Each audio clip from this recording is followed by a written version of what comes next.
Hello મિત્રો, શેરબજારની વાતોમાં મિત્રો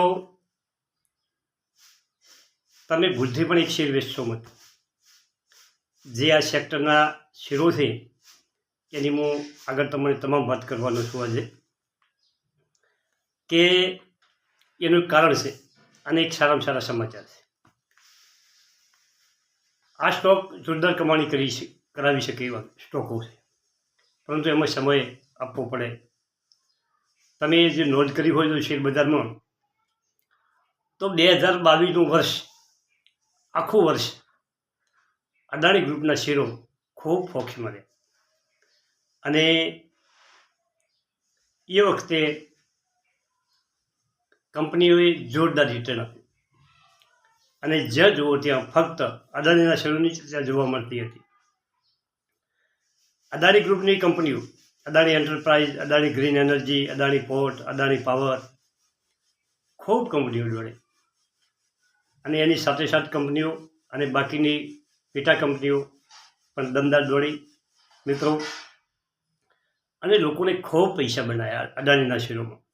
અને ત્યાર પછી હિડનબર્ગના રિપોર્ટ પછી જોરદાર ગિરાવટ આવી, એ પણ આપણે બધાએ જોયું. અને એના પછી ખૂબ રિકવરી આવી અને આજે એ શેરો જ્યાંથી ઘટ્યા હતા ત્યાંથી એનાથી પણ આગળ વધી રહ્યા છે. પાવર જે કોલસાથી અને બીજા કારણોથી જે બનાવવામાં આવતો તે ખૂબ મોંઘો પડે છે. તો મિત્રો, આ વર્ષ 2024નું વર્ષ એ રિન્યુએબલ એનર્જીના શેરોનું વર્ષ બનશે અને શરૂઆતથી જ ફોક્સમાં રહેલા છે. બજેટ અને બજેટ પછી પણ આ કંપનીઓ જોરદાર રિટર્ન આપી રહી છે અને કંપનીઓમાં જોરદાર પરફોર્મન્સ છે. કંપનીને નવા નવા ઓર્ડર મળે છે અને કંપની માટે સરકાર દ્વારા પણ મોટા મોટા એનાઉન્સમેન્ટ થઈ રહ્યા. મિત્રો નોંધ, આ શેર બજારના નિયમો, સરકારના કાયદા અને સરકારના રક્ષણ જે આપે છે એને આધારે શેર બજાર દમદાર દોડતું હોય છે. હવે આપણે શેરની વાત કરીએ કે IRFC રેલવેનો શેર. વર્ષ 2023માં આપણે જોયું કે રેલવેના PSU સરકારી શેરો અને બજારમાં છવાયેલા રહ્યા હતા. તેની પાછળનું કારણની વાત કરીએ તો સરકાર, પરિવહન અને લોકોની સુખાકારી માટે. મિત્રો, ભારતમાં જે ઉત્પન્ન થતો માલ આ શેરેથી પેલે શેરે પહોંચાડવો અને બંદરો ઉપર પહોંચાડવો એ રેલવે કામ કરી શકે. અને તમે જુઓ કે જ્યાં એક જ લાઈનો હતી અહીંયા 2 લાઈનો, 4 લાઈનો નાખવાની હતી. અને આ બધું સરકાર સમજે છે અને સરકારે એમાં ખૂબ ફંડિંગ આપેલું છે અને એ ફંડ IRFC દ્વારા રેલવેની ફાળવણી કરવામાં આવે છે. એટલે IRFCનો શેર જો તમારા પોર્ટફોલિયોમાં હોય તો તમે લાંબા સમયનું વિઝન હોય તમારું, તો એક શેર પણ તમે વેચશો. મિત્રો, તેના માટે કોઈ પણ તરફના વિકાસના કાર્યો કરવામાં આવશે રેલવે સેક્ટરના, તો એના કરોડ રૂપિયાનું ફંડની ફાળવણી સરકાર જે કરે છે એ IRFC ને સીધો ફાયદો થવાનો છે. રેલવે સેક્ટરની સરકારી કે પ્રાઇવેટ કંપનીઓ આજ નહીં તો કાલે દમદાર ચાલવાની છે. જેનું વિઝન લાંબુ હોય તે આ સ્ટોકમાં રોકાણ કરે નીચામાં.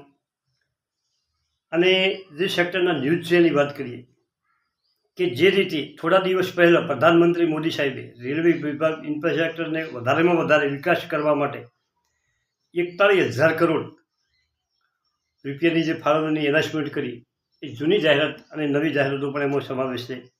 2000 નવા પ્રોજેક્ટો કામ ઉપર ચાલી રહ્યું છે અને એનો સીધો ફાયદો રેલવે સેક્ટર અને રેલવે સેક્ટરની કંપનીઓ IRFCને અને આ ફંડ પૂરું પાડવાથી પણ થશે.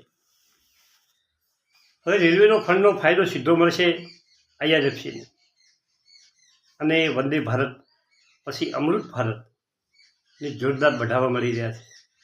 અને મિત્રો, તમે સમજો કે નવા નવા રેલવેના રૂટ, નવા રેલવે સ્ટેશનનું આધુનિકરણ કરવાનું, આ બધું કામ સરકાર કરી છે. IRCનો શેર 15% નીચે ચાલી ગયો છે. મિત્રો, 6 મહિનામાં કંપની 120% રિટર્ન આપ્યું છે અને ગયા વર્ષે માર્ચ મહિનામાં આ સમયમાં ગયા વર્ષે 28 રૂપિયા ભાવ હતો. મિત્રો, 400% રિટર્ન આપ્યું. 150 આસપાસ મિત્રો અત્યારે ચાલી ગયો છે. અને લોંગ ટર્મ માટે એક્સપોર્ટરનું માનવું છે કે સારામાં સારું છે. તમારું વિઝન લોવા ટાઈમનું હોય તો આ કંપની સારામાં સારી કંપની છે. હવે કયા ભાવે લેવો એ તમારે વિચારવાનું. જો તમે થોડા શેર એકઠા કરવા માગતા હો તો તમારે થોડોક નીચો જાય એટલે તમારે શરૂઆત કરવી. હવે બીજો છે ઈરડા. ઈરડાના પણ તમને ન્યૂઝ કહી દઉં કે પાછલા દિવસોમાં ઈરડામાં જોરદાર ઘટાડો જોવા મળ્યો. વચગાળાના બજેટ પછી સતત કેટલા દિવસ સુધી એ ઉપર રહ્યો અને 6 ફેબ્રુઆરી 2024ના રોજ 215 હાઈ થઈ અને નીચે આવ્યો. મિત્રો, 160 આસપાસ ચાલી રહ્યો છે. આ કંપનીમાં મોટી ડીલો થઈ ગઈ છે. બ્લોકમાં શેર લોકો લે છે અને બ્લોકમાં શેર વેચે છે. આમાં થોડીક સાવચેતી રાખી અને એન્ટર થવાનું છે.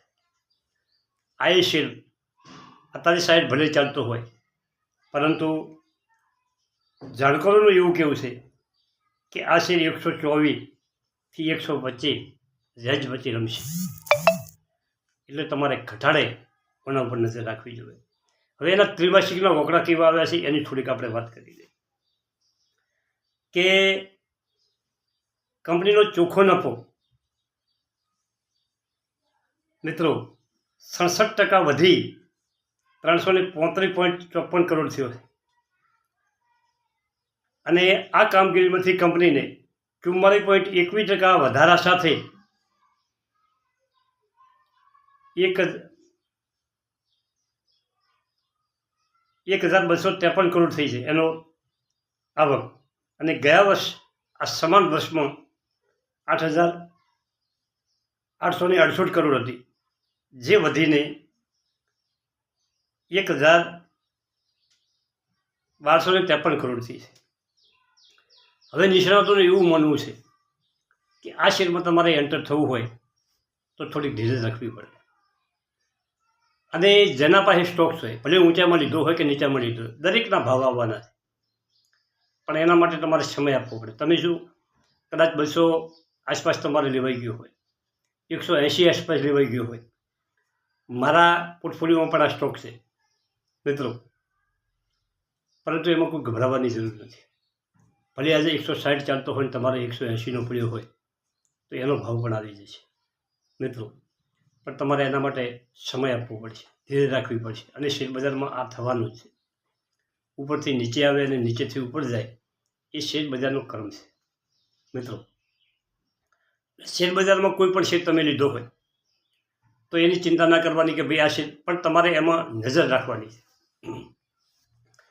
તમારે કંપનીનો ફંડામેન્ટ ચેક કરવાના છે, કંપનીની કામગીરી ચેક કરવાની છે, કંપની કેવી છે એનું સતત મોનિટરિંગ કરવું પડે કે ભાઈ મારી કંપની, મારા પોર્ટફોલિયોમાં જે કંપની છે એના વિશે શું ન્યૂઝ છે, એના વિશે નિષ્ણાતો શું માને છે, એના ત્રિમાસિક વકડા કેવા આવ્યા છે. અને આ બધું તમારે જોતા રહેવું પડે. પરંતુ એમાં કોઈ ડિફોલ્ટ આવે, વેચાણ ઘટે, એક ક્વાર્ટરમાં ઘટે એની કોઈ ચિંતા નહીં, બીજા ક્વાર્ટરમાં ઘટે, એમ સતત જો ઘટતું રહે, બીજા કોઈ ખોટા ન્યૂઝ આવી ગયા હોય, કંપનીનો વિકાસ નોંધાતો હોય તો તમે એમાં એક્ઝિટ કરી શકો છો. એક્ઝિટ કરવામાં પણ એક રીત છે કે મિત્રો, તમારા પાસે 500 શેર કે 1000 શેર પડ્યા હોય તો તમે બધા શેર વેચીને બીજે લેવાને બદલે તમે એમાંથી થોડા એક્ઝિટ થતા રહો અને નવી કંપનીમાં ઉમેરતા જાઓ. એ જ સાચી રીત રહેશે. આ બધું મારું મંતવ્ય છે. તમે જે માનતા હોય એ કરો. Thank you. આભાર.